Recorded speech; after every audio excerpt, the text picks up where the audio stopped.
গুছিয়ে সংসার করতে ভালোবাসি বলেই অসুস্থ শরীরে 1 ঘন্টায় অগোছালো ঘরকে গুছিয়ে নিলাম। রাধে রাধে বন্ধুরা, কেমন আছো তোমরা সবাই? আশা করি ভীষণ ভালো আছো। আমরাও কিন্তু খুব ভালো আছি। আজকে হচ্ছে রবিবার, তোমাদের সাথে নিয়ে আজকের ব্লগটা শুরু করছি। সাথে থাকো, আজকের ব্লগটা তোমাদের খুব ভালো লাগবে। তো মৌমিতা দিদিভাই বলেছিল তোমার তুলসী গাছটা খুব সুন্দর, প্রতিদিন ভিডিওতে একবার দেখিও, ভালো লাগবে, আর পারলে একবার কাছ থেকে ভিডিও করে দেখিও, এটা আমার তোমার কাছে রিকোয়েস্ট। তো যাই হোক দিদিভাই, তোমার জন্যই একমাত্র আমি ভিডিওটা করেছি। তো যাই হোক, অনেকটা কাছ থেকে তোমাদের আমি দেখালাম সবটাই। তো যাই হোক, এখন অতটা তুলসী গাছে পাতা যেহেতু কমে গেছে, এখন এই ঠান্ডার সময় তুলসী গাছের অনেক পাতাই ঝরে পড়ে, মানে সব গাছের তুলসী পাতাগুলো ঝরে পড়ে, বেশি থাকে না, অল্প অল্প থাকে, বা পাতার সাইজগুলো ছোট হয়ে যায় এই শীতের সময়টা। যখন আবার কিছুদিন পর একটু মানে গরমটা পড়বে বা বৃষ্টির জল পাবে, তখন তুলসী গাছে কিন্তু নতুন করে আরও অনেক পাতা হবে।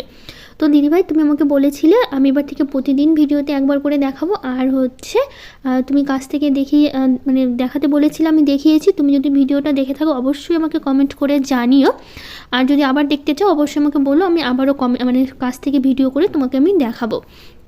তো যাই হোক, অনেক দিদিভাইরা তুলসী গাছের কথাটা বলে। এই তুলসী গাছটা কিন্তু আমি লাগিয়েছিলাম, তোমাদের এর আগে আমি বলেছি, এটা কিন্তু আমি লাগিয়েছি 2 বছরের বেশি হয়ে গেল। যেহেতু আমাদের বাড়িটা প্রায় 2.5 বছর হতে চললো, বাড়িটা আমরা করা হয়েছে। বাড়িতে যেদিন আমরা গৃহপ্রবেশে ঢুকবো তার আগের দিন আমি তুলসী গাছটা লাগানো হয়েছিল। যেহেতু আমরা যেদিন গৃহপ্রবেশে ঢুকি, মানে গৃহপ্রবেশ যেদিন হয়েছিল সেদিন ছিল বৃহস্পতিবার পড়েছিল। যেহেতু বৃহস্পতিবার দিন তুলসী গাছ লাগাতে হয় না, সেই জন্য আমরা আগের দিন লাগিয়েছিলাম, মানে এটা বুধবার দিন লাগানো হয়েছিল। আর হচ্ছে মানে বুধবার দিন লাগানো হয়েছিল। তো সেই একটা গাছই লাগানো, মানে মানে সেই 2 বছর আগে লাগিয়েছিলাম, প্রায় 2.5 বছর হতে চললো যখন লাগিয়েছি, তখন তো ওই গাছটাই আছে। তো যাই হোক, নতুন করে পাতা ঝরে পড়ে, ডালপালাগুলো এখন তো অনেক শুকিয়ে গেছে, মনে হচ্ছে যেন গাছের সব পাতায় ঝরে পড়বে। তো আবার যখন বৃষ্টির জল পায় তখন নতুন করে পাতা হয়। তো যাই হোক, আজকে কিন্তু হচ্ছে শিব পুজো।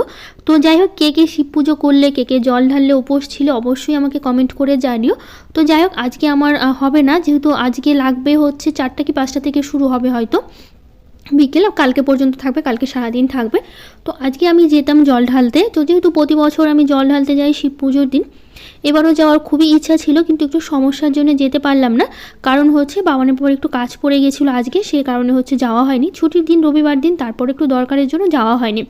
তার মধ্যে হচ্ছে তবু ভেবেছিলাম বিকেল একটু যাবো মানে ভেবে রেখেছিলাম, মানে আমাদের সেরকম ঠিক ছিল না যাবো কি যাবো না, এরকমই সকাল থেকে চলছিল। বাবানের পর কাজ ছিল, হঠাৎ করে আমার এই কাজকর্মগুলো করছিলাম না, পরে আমার এত মাথার যন্ত্রণা শুরু হলো।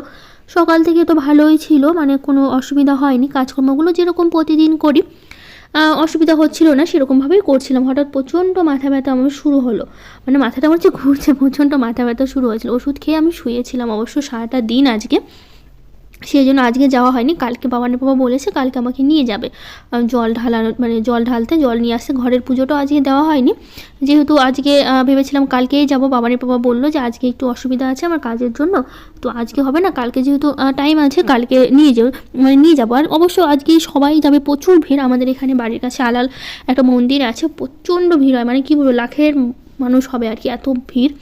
আধা ঘন্টা লাইন ধরে তারপরে হচ্ছে ঠাকুরের কাছে যাওয়া সম্ভব আর কি, মানে এতটাই ভিড় হয়, আধা ঘন্টার মতো লাইনে দাঁড়িয়ে থাকতে হয়, তারপরে জল ঢালতে পারা যায়।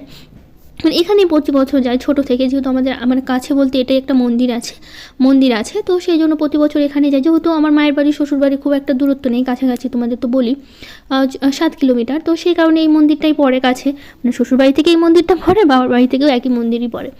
তো সেই জন্য বিয়ের আগে থেকেই ছোটোবেলা থেকে ওই মন্দিরে মানে জল ঢালতে প্রতি বছরই যাওয়া হয়। অবশ্য কালকে ভিডিওতে অবশ্যই আমি তোমাদের দেখিয়ে দেবো মন্দিরটা, যখন আমি কালকে আবার যাবো জল ঢালতে, যেহেতু আজকে যেতে পারলাম না সেই কারণে।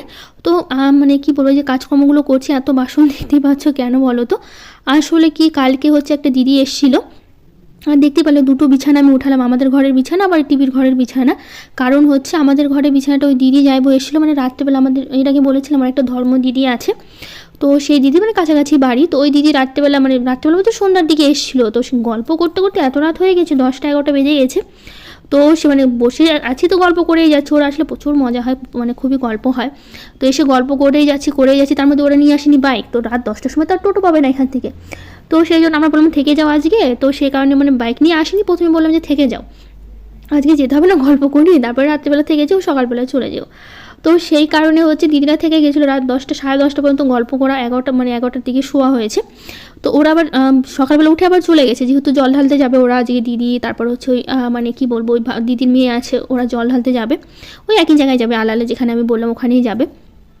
তো সেই কারণে হচ্ছে ওরা সকালবেলা উঠে চলে গেছে, ওরা যাওয়ার পর আমি কাজকর্মগুলো করছি। তারপর ঘরে দুটো বিছানা উঠালাম, আমরা যে বেডরুমে শুই ঘরে দিদিরা শুয়েছিল, আমরা টিভি যে ঘরে আছে ওই টিভির ঘরে আমরা শুয়েছিলাম, মানে কালকে শোয়া হয়েছিল রাত্রেবেলা। তো ওই দিদি যাবো আজকে আবার সন্ধ্যাবেলা আসবে, যখন আসবে তখন দেখিয়ে দেবো কে এসেছিলো। তো যাই হোক, এদিকে কাজ করতে করতে রান্নাঘরে আসলাম, আর রাত্রেবেলা ওই যে গল্প করছিলাম না, ওরা খাওয়া দাওয়া করলো, আমরা খাওয়া দাওয়া করলাম। তারপরে কী হচ্ছে, রাতের বাসনগুলো আর কিছু করা হয়নি, রান্নাঘরটা পরিষ্কার করাই হয়নি, মানে এত গল্প মানে মজে গেছিলাম, গল্প পেলে যা হয়। তো সেই কারণে রাত্রেবেলা খাওয়া দাওয়া হয়েছে, প্রতিদিন তো রাত্রেবেলা করে আমি রান্নাঘরটা একদম সুন্দর পরিষ্কার পরিপাটি করে রাখি, কিন্তু কালকে মানে গল্পের চক করে পড়ে আর কিছু হয়নি কাজকর্ম, খেয়ে দিয়ে বাসনগুলো ওভাবে রেখে দিয়েছিলাম। তো সেই কারণে আজকে রান্নাঘরটা এখন পরিষ্কার করবো, যেহেতু কালকে করতে পারিনি সেই কারণে। তো নিচের এই যে কৌটাগুলো ছিল এগুলো সব ভালো করে মুছে নিলাম, যদি নিচের কৌটাগুলো অতটা ধুতে হয় না, কারণ এগুলো তেল তেলে হয় না, একটু ধুলো পড়ে, তো ওটা কাপড় দিয়ে একটু মুছে নিলে পরিষ্কার হয়ে যায়। তার মধ্যে যেখানে কৌটাগুলো রাখি ওখানেও একটু নোংরা হয়েছিল, অনেকদিন পরিষ্কার করা হয়নি। তো সেই জন্য ভাবলাম সব কৌটা জিনিসগুলো সরিয়ে আজকে রান্নাঘরটা একটু পরিষ্কার করি। মানে রান্নাঘরে ঢুকেছিলাম নিচের পরিষ্কার করবো এটা ভেবে ঢুকিনি, কারণ উপরেরটা শুধু বাসনগুলো মাজবো, আর রান্নাঘরে মানে এই বাসন রাখার যে সেলফটা আছে ওটা একটু পরিষ্কার করব, এইটা ভেবেই রান্নাঘরে ঢুকেছিলাম। তো এই উপরেরটা করতে করতে আবার নিচে মনে হলো একটু পরিষ্কার করেই নিই, অনেকদিন পরিষ্কার করা হয়নি, নিচটা একদম দাগ পড়ে গেছে দেখতেই পাচ্ছ। তো সে কারণে ভাবলাম কি ঘষে ঘষে ভালো করে পরিষ্কার করি। আর এদিকে কিছু একটা দাগ পড়েছে, ওই দাগটা উঠতেই চায় না, টাইলস থেকে মনে হচ্ছে অ্যাসিড দিয়ে ওঠাতে হবে। তো অ্যাসিড শেষ হয়ে গেছে, অ্যাসিড দিয়ে উঠাতে পারছি না, তো মানে অ্যাসিড নাই দেখে, তো সেই জন্য ওই দাগটা দেখো পাইপের নিচে একটা ভালো একটা দাগ পড়েছে, অনেক দিন ধরে দাগটা আছে। তো দাগটা এর আগে ঘষেছি উঠেনি, তো আজকেও ঘষলাম উঠলো না, মানে এটা করতে হবে বোধহয়, অ্যাসিড ছাড়া উঠবে না, অ্যাসিড দিয়ে পরিষ্কার করতে হবে। তো সব কিছু এদিকে পরিষ্কার করে নিলাম। এখন হচ্ছে এই যে জল রাখার যে জগটা আছে এটা পরিষ্কার করবো স্টিলের। এখন যেহেতু আমি প্লাস্টিকের বোতলগুলো ব্যবহার করবো না ভেবে রেখেছি, যেহেতু আমি তোমাদের কালকের ব্লগেও বলেছিলাম যে আমি স্টিলের বোতলগুলো পাওয়া যায়, এই বোতলগুলো অর্ডার দেওয়া হয়েছে, 6টার সেট ধরে একসাথে নেওয়া হয়েছে। তো সেই জন্য ভাবছি জগটা হচ্ছে ডাইনিং টেবিলে রাখবো, পরিষ্কার করে নিই, মানে করে রেখে দিই, পরে হচ্ছে রাখা যাবে। এটা হচ্ছে লবণ রাখার, যেটা আমাদের ডাইনিং টেবিলেই থাকে লবণের জন্য। অবশ্য লবণ আমরা খাই না, আমিও খাই না, বাবানের পাপাও খায় না, মানে কাঁচা লবণ যেটা থালাতে অনেকে খায়, মানে লবণ কম হলে, যেহেতু আমরা তরকারিতে লবণ খুবই কম খাই, সেই অনুযায়ী আমার রান্নাতে লবণ প্রয়োজন পড়ে না পরে খাওয়ার সময়, তবু দিয়ে রাখি যদি কেউ কখনো প্রয়োজন পড়ে। সে কারণে আমারও এক্সট্রা লবণ খায় না, বাবানের পাপাও এক্সট্রা লবণ খায় না, তো সে কারণে আমাদের আর লবণ অসুবিধা হয় না যে লবণ মানে খেতে হবে, তবু রেখে দিই। তো এই জগটা ভালো করে রেখে, তো তোমাদের দেখিয়েছিলাম এটা নতুন নেওয়া হয়েছিল, বের করা হয়নি, নিচেই ছিল, তো ভালো একটু ধুয়ে রাখি, পরে যখন জল রাখবো বোতলগুলো করে নিই, একসাথে জলগুলো ভরবো, মানে একসাথেই জল খাওয়া যাবে সেই কারণে। তো যাই হোক, এদিকে রান্নার যে কাপড়গুলো ছিল সেগুলো একটু ভালো করে পরিষ্কার করে নিচ্ছি সার্ফের জলে, এদিকে রান্নার কাপড়গুলো ভালো একটু নোংরা হয়েছিল, তো ভালো একটু পরিষ্কার করে নিই। তো যাই হোক, অর্চনা হালদার দিদিভাই বলেছে খুব ভালো হয়েছে গো তোমার কাজগুলো দিদিভাই, থ্যাংক ইউ দিদিভাই, তোমাকে অনেক ভালোবাসা। রামি মণ্ডল দিদিভাই বলেছে খুব সুন্দর হয়েছে, আগের দিন রাতেই ডিম বের করে রাখবে, আর তোমার মাছ রান্নাটা তোমরা মাছ রান্নাতে সর্ষে দাও না। তো যাই হোক, মাছ রান্নাতে সর্ষে বলতে গেলে কি সব মাছে আর সর্ষে দেওয়া হয় না, কারণ হচ্ছে এই বাটা মাছ বা পাবদা, ইলিশ এই ধরনের মাছগুলোতে সর্ষে খাওয়া হয়, তাছাড়া এমনি অন্য কোনো মাছে আমরা সর্ষে খাই না, মানে এই 3টে মাছে বেশিরভাগ সর্ষে খাওয়া হয় আমাদের। তো এখন এই যে বাসনগুলো এখন গুছিয়ে নেব, অনেকগুলো বাসন জড়ো হয়ে গেছে, যেহেতু কালকে কিছু দুপুরের বাসন ছিল, আর বললামই রাত্রেবেলায় যে ওরা সন্ধ্যার দিকে এসছে, তো এত গল্প করছিলাম, তো এগুলো কিছুই বাদ পড়ে গেছে, কোনো কাজই ঠিক মতো হয়নি, তো সেই জন্য বাসনগুলো মেজে পরিষ্কার করে নিয়েছি। মাথায় শ্যাম্পু করতে হবে, চুলগুলো একদমই তেলে হয়ে গেছে আমার। তার মধ্যে আজকে আবার জানো তো যাওয়ার কথা ছিল আমার মায়ের বাড়িতে, যেহেতু ভেবেছিলাম একসাথে জল ঢালতে যাবো, বৌদিও তো যাবে, প্রথম বছর শিব পুজো, বিয়ের পর ও তো যাবেই, তো সেই কারণে হচ্ছে বৌদিকে বলা, মানে বৌদি আবার সুন্দর করে মানে একটু বাঙালিভাবে শাড়ি পরে আজকে সুন্দর করে যাবে, যেহেতু বিয়ের পর প্রথম শিব পুজো, একটু সুন্দর করে সেজে গুজে যাবে, তো সেই কারণে বৌদি বলছিল আমি তো শাড়ি পরতে পারি না, আর তুমি আমাকে শাড়ি পরিয়ে দিও আর একটু সাজিয়ে দিও, আর আমি একটু মানে মেকআপটা একটু মানে মোটামুটি ভালোই পারি না তা না, মানে মোটামুটি একটু সাজাতে পারি, মানে পার্লারের মতো তো ওটা সম্ভব না যেহেতু আমি শিখিনি, তবু মানে সেই হিসেবে মানে ভালো পারি আর কি, না শেখা অনুযায়ীও ভালো পারি, মেকআপের যা যা প্রয়োজন সবই আছে আমার কাছে, সবই মানে ভালো পারি আমি ওই জিনিসটা মেকআপটা করতে। তো বৌদি তো জানি, তো সে কারণে বৌদি আমাকে বলেছে তুমি আসবা, আমাকে এসে শাড়ি পরিয়ে দিবে আর মেকআপটা করিয়ে দেবে। তো বৌদি পারে মোটামুটি আর কি, তো শাড়িটা অত ভালো পরতে পারে না, সেই কারণে আমাকে বলে রেখেছে। আর বাড়িতেও সেরকম নাই যে কেউ শাড়ি পরিয়ে দেবে। তো আমার এই যে কাজকর্ম করেছে, আমি বলছি ঠিক আছে যাবো, আমার তো যাওয়ার কথাই ছিল, আমি ভেবেছি দুপুরে যাবো। বৌদিরাও বিকেলই বেরোবে জল ঢালতে, দাদা বৌদি একসাথেই যাবে। তো সেই কারণে আমার যাওয়ার কথা ছিল। এইদিকে আমার শরীরটা এত খারাপ হয়ে গেল, বললাম এই যে কাজকর্মগুলো করেছি, স্নান করে এসে পুজোটা দিয়েছি, তারপরে শরীরটা আমার তখন থেকেই মাথাটা ঘুরছে, স্নান করতে গেছি তখন থেকে মাথাটা ঘুরছে। তারপরে আবার হচ্ছে কোনো রকমের পুজোটা দিলাম, দেওয়ার পর তখন আর ভালো লাগছিল না, যে রান্নাবাড়িতেও কিছু করা হয়নি, শুয়েই ছিলাম আমি।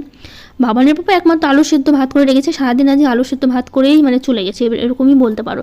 কারণ সারাদিন মোটামুটি শুয়ে বসেই ছিলাম। তো আমি এদিকে বৌদিকে ফোন করলাম যে আমি কিন্তু যেতে পারবো না, আমার শরীরটা প্রচণ্ড খারাপ লাগছে, তুমি যদি পারো তাহলে তুমি এখানে আসতে পারো, এখানে যেহেতু কাছাকাছি আমার মায়ের বাড়ি থেকে, তুমি দাদাকে নিয়ে আসো, এখান থেকে আমি শাড়ি পরিয়ে দেবো, রেডি করে দেবো, এখান থেকে তুমি চলে যাও। তো সেটাতেই বৌদি রাজি হলো। তো বৌদি বললো ঠিক আছে তাহলে আমি তোমার দাদাকে বলি, যদি তোমার দাদা বলে তাহলে আমি যাব। তো সেই জন্য পরে আবার বৌদি ফোন করে বললো যে ঠিক আছে আমি যাব তোমাদের ওখানে, তুমি আমাকে রেডি করিয়ে দিও। তো বৌদি আসবে, বৌদিকে কীভাবে রেডি করালাম একটু দেখিয়ে দেবো, সেরকমভাবে ভিডিও করতে পারিনি, শরীরটা খারাপ লাগছিলো। তো ওই ক্যামেরা নিয়ে বারবার ভিডিও করা প্রচণ্ড অসুবিধা হয়ে যাচ্ছিলো, তো সেই জন্য ওকে সাজিয়ে জাস্ট একটু লাস্টে একটু করে দিয়ে দেখিয়েছি। তো যাই হোক এইদিকে হচ্ছে সব কাজকর্ম হয়ে গেল, ঝাড়ঝাঁটা মোছামুছি করছি এখন, ঝাড়ঝাঁটা সব কিছু হয়ে গেছে, গোছানো।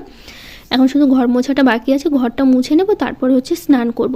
আর আজকে যেহেতু ছুটি, এমনিতেই শিব পুজোর ছুটি, তার মধ্যে আজকে আবার রবিবারটাও পড়েছে, সোমবার হলো ভালো হতো, 2 দিন ছুটি পাওয়া যেত, কিন্তু যেহেতু রবিবার দিন পড়েছে তো সে কারণে হচ্ছে ছুটি। তো যাই হোক এদিকে কাজ করতে করতে অনেকটা বেলা হয়ে গেছিলো, একটু দেরি করেই উঠেছিলাম আজকে।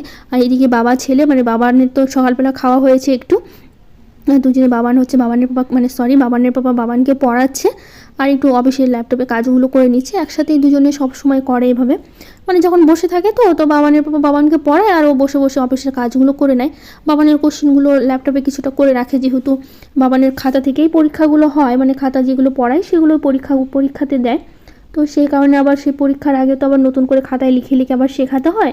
তো সেই কারণে বাবানের পাপা কী করে বলো তো, ল্যাপটপে হচ্ছে টাইপ করে রাখে ওগুলো কী কোশ্চেনগুলো স্কুলে শেখালো, সেগুলো কী করে প্রিন্ট করে নিয়ে আসে, কোশ্চেনগুলো বের করে প্রিন্ট করে নিয়ে আসে, সেগুলো প্রিন্ট করে আনার পর ওগুলোই বাবানকে পরে হচ্ছে শেখানো হয়। তো যাই হোক এদিকে সব ঘরগুলো মোছা হয়ে গেছে, আমাদের ওই ঘরটা ডাইনিংটা অর্ধেক হয়ে গেছে, শুধু এইটুকু বাকি। আর ফ্যানটা তো চালিয়ে দিয়েছি, ফ্যান চালিয়ে দিলে অসুবিধা হয় না, তাড়াতাড়ি শুকিয়ে যায়। আমি আবার যাব স্নান করতে, স্নান সেরে তারপরে আবার ঠাকুরের পুজো দিতে হবে, যেহেতু সকালই পুজোটা দিয়ে দেবো। আর আজকে হচ্ছে শিব পুজোটা দেবো না, কালকে দেবো, ফল টল দিয়ে কালকে দুধ দিয়ে স্নান করি, কালকেই পুজোটা দেবো। আগে যেহেতু লাগবে দেরি করে, একটা পুজোর একটা যে তিথিটা থাকে সেটা তো 4টা না 5টায় আমি শুনেছি হবে, তো সে কারণে এখন তো সকালবেলা হবেও না, সারাদিন উপোস থাকতে হবে। তো সেই কারণে বাবানের বাবা বললো কি আজকে থাক, তুমি কালকে উপোস থেকো, সকালই পুজোটা করে নিতে পারবে বাড়িতে, যেহেতু হচ্ছে কালকে পর্যন্ত থাকবে। কালকেও নাকি শুনেছি ওরকম যে টাইমে শুরু হবে সেই টাইমে শেষ হবে, 4টা-5টা থেকে কালকে শেষ হবে। তো সেই কারণে আজকে আর করবো না, কালকে পুজো করবো আমি। তো যাই হোক এদিকে স্নান সেরে মাথায় শ্যাম্পু করেছি, চলে এসেছি ঠাকুর ঘরে পুজো দিতে। বাবানের পাপা ওইদিকে সেই অফিসের কাজগুলো আর বাবানকে পড়াশোনা নিয়ে ব্যস্ত হয়ে আছে। আমি স্নান করে ঠাকুরঘরটা পরিষ্কার করে তারপরে ফুল তুলতে গিয়েছিলাম, বাগান থেকে ফুল নিয়ে এসেছি। অবশ্য আজকে একজন এসেছিলো, যেহেতু আমাদের বাড়ির কাছে একটা বাড়িতে শিব পুজো হয়, তো ও নিয়ে এসে ফুল নিয়ে গেছে ঘরে, কিছু জবা ফুলগুলো ছিল ওগুলো নিয়ে গেছে এসে, কারণ বলেছিল ফুল নিতে আসবে। তো বলছি ঠিক আছে অসুবিধা নেই, আমি অল্প ফুল দিয়ে পুজো দিয়ে নেবো, আর গাছে কিছুটা রেখে দিয়েছি ওনার জন্য। তো আমি পুজো দিয়ে বাইরে তুলসী গাছে জল দিতে গেছিলাম, তখনই উনি হচ্ছে আসলো আর কি, ফুল নিতে। আমাদের নিমন্ত্রণ করে গেছে, আমাকে বলেছিল যদি পুজো করো আমাদের বাড়িতে করো। তো আমি বলছি আমি তো করবো না, তাহলে যদি করতাম তাহলে যেতাম আপনার বাড়িতে। তো আবার বলে গেছে কালকে নিমন্ত্রণ করে গেছে, কালকে সকালবেলা খিচুড়ি খাওয়াবে। তো গোটা আশেপাশে অনেক বাড়িতেই খাওয়ায়, তো আমাদের আবার নিমন্ত্রণ করে গেল যেন কালকে ওই বাড়িতে খিচুড়ি খায়। আমাদের এখানে 2টো নিমন্ত্রণ পাওয়া গেল, যেহেতু ওই বাড়িতে যে বাড়িতে কথা বললাম ওখানে, আর আমাদের বাড়ির সামনে যে মন্দিরটা আছে কালী মন্দিরটা, রাস্তার ওপারে, ওখানেও হচ্ছে খিচুড়ি খাওয়াবে, 2টো নিমন্ত্রণ করে গেল। তো যাই হোক এইদিকে পুজো দেওয়া হয়ে গেল, পুজো শেষ করলাম, ওইদিকে তুলসী গাছে যাব জল দিতে, তুলসী গাছে জল দিয়ে তো বললামই তারপরে এই যে তুলসী গাছে জল দেওয়া শেষ করে আমি আবার শুয়েছিলাম, যেহেতু শরীরটা না ভালো লাগছিল না, মাথাটা ঘুরছিল আমার। তো সেই জন্য বাবানি বাবাকে বললাম কি তুমি যদি পারো একটু রান্নাটা করে নিও। তো হচ্ছে ও বাবানি বাবা যতই আমি রান্না করতে বলি না কেন, ও সেদ্ধ ভাত ছাড়া কিছুই করবে না, ওটা ওর ধরা, ওই রান্না করবে মানে সেদ্ধ ভাতই করবে। তো সেই জন্য আমি বললাম তুমি যা পারো তাই করে নিও। তো এখন দেখি পরে সেদ্ধ ভাত করে রেখে দিয়েছে। তো যাই হোক, স্নানের সময় কয়েকটা জামা কাপড় কেচেছিলাম, কয়েকটা বলতে গেলে বাবার স্কুল ড্রেসগুলো ছিল, স্কুলের সোয়েটারটা ছিল, যেহেতু কালকে স্কুল আছে আর আজকে রবিবার দিন ছাড়া তো আর ধোয়া যাবে না, কালকে আবার সেই স্কুলে পড়েই যাবে। তো সেই কারণে আমি আর মানে বেশি ধুইনি, আর অনেকগুলো জামা কাপড় জড়ো হয়ে আছে, বেড কভারগুলো আছে, তো সেগুলো আর কাচিনি, শুধুমাত্র এই কটাই কেচে দিয়েছি, যেহেতু তোমাদের বললামই আমার মাথাটা ঘুরছিল সেই কারণে। তো যাই হোক, এই যে আলু সেদ্ধ ঘি দিয়ে লবণ দিয়ে বাবানের ভাত বেড়ে নিয়েছে, ও খাবে। তো যাই হোক, এটাই খাওয়া হয়েছে, কিছু উপায় ছিল না দেখে। আজকে আমি রুটিও করিনি যে রুটি করে খাবো। তো যাই হোক, এদিকে দেখো বৌদি একদমই রেডি করে দিয়েছি, বৌদিকে চুল বেঁধে দিয়েছি সুন্দর করে, মেকআপ মানে ক্যামেরাতে বোঝা যাচ্ছিল না, সামনের থেকে মানে কাছ থেকে করলে হয়তো তোমরা বুঝতে পারতে, দূর থেকে করা হয়েছে সেই জন্য জাস্ট এইটুকুই একটু ভিডিও করতে পেরেছি। বৌদির পায়ে আলতাও আমি নিজেই হাতে পরিয়ে দিয়েছি। তো যাই হোক, এদিকে রেডি করার পর তারপরে সন্ধ্যাবেলা মানে বিকেল থেকে তো একটু ভালো লাগছিলো শরীরটা। তো তোমাদের বললাম না ওই যে দিদির কথা, ধর্ম দিদি, তো ওরা গেছিলো আবার জল ঢালতে। তো আমাকে ফোন করলো যে আমি গেছি কি না, বলছি আমি তো যাইনি, আমি কালকে যাবো, আজকে আর যাবো না। তো সে কারণে ওরা আসলো, তো ভালো একটু মুড়ি মেখে দিই। তো দিদি এসে যাইবো এসছে, আর ওর মানে দিদির ছেলে মেয়ে ওরা আসেনি, শুধু ওরা দুজনই এসছে, ওর বাড়িতেই আছে, যেহেতু বড় হয়ে গেছে তো সেই কারণে নিয়ে আসেনি। তো যাই হোক, এই যে আঙুলে আমার লাল হয়ে আছে কেন বলো তো, এটা কিন্তু ওই যে আলতা, বৌদিকে আমি আলতা পরাচ্ছিলাম, মানে বৌদি শাড়ি পরার পরে আমাকে বলছে কি আলতা আছে, আমাকে একটু আলতা পরবো। তাই বললাম তুমি আবার শাড়ি পরে অসুবিধা হবে, আর তুমি এখানে দাঁড়িয়ে থাকো, আমি তোমাকে আলতা পরিয়ে দিচ্ছি। তো আমি নিজে হাতে বৌদির পায়ে আলতা পরিয়ে দিলাম। তো সে তখনই আমার আঙুলে একটু পড়ে গেছিলো, তাই আঙুলটা লাল হয়ে আছে, মনে হচ্ছে যেন রক্ত বেরিয়েছে। তো যাই হোক, মুড়ি মেখে দিলাম, এখানে চানাচুর ছিল না, চানাচুর হলে ভালো হতো, একটু গাজর তারপরে এই মশলা দিয়ে, তারপর ধনিয়া পাতা লঙ্কা দিয়ে করেছি, আর বাবা একটু সিঙ্গারা নিয়ে আসলো, তো সেই কারণে সিঙ্গারা দিলাম। তো যাই হোক, সিঙ্গারা দিয়ে মুড়ি দিয়ে আমরা তিনজনে মিলে বসে খাবো, এখানে বসে আছে ওই যে দিদি যাইবো বসে আছে, আমি ওদেরকে মুড়ি দিচ্ছি, আমরাও তিনজনে মিলে মুড়ি খেয়েছি। আর রাতে কিন্তু আমাদের সেরকম রান্নাবাড়ি বললাম করাই হয়নি, আজকে দুধ ছিল। এই দিদিদের সাথে অনেকক্ষণ গল্প করা হলো, ওরা চলে গেল, ওরা ছিল না, এরাই কিন্তু কালকে এসেছিলো, সকালবেলা ওরা চলে গেছিলো। তো এইদিকে আমরা বৌদি আবার ভিডিও করে, বৌদি আবার রিলস ভিডিও বানায়, তো সেটাই দিদি বলছে দেখ, ওই যে বৌদির কথা বলছে, আমি আর দিদি মিলে দেখছিলাম, যেহেতু আমরা যাইনি, ও রিলস ভিডিও বানিয়েছে বৌদি, সেটা আমি আর দিদি মিলে দেখছিলাম যে বৌদি কেমন ভিডিও বানালো। তো যাই হোক, এখন আমরা তিনজন মিলে খেলাম, আর রাত্রেবেলা দুধ ভাত খাওয়া হয়েছিল, যেহেতু ভাত থেকে গেছিলো একটু, সকালবেলা বাবা করেছিল সেটাই। তো এইদিকে আমরা ভিডিও দেখছিলাম, বৌদির ভিডিও, একটু খাওয়ার ভিডিওগুলো দেখছিলাম, বৌদি কী রিলস বানালো সেটা বসে বসে দেখছিলাম, আর গল্প করছিলাম আমরা সবাই মিলে। আর বাবান ঘরে আছে, যেহেতু টিভি দেখছিল, ও ঘরে দিয়ে এসে সিঙ্গারা ও মুড়ি খায়নি, শুধুমাত্র সিঙ্গারাই খেয়েছে। তো যাই হোক, আজকের মতো টাটা, দেখা হবে নতুন ব্লগে।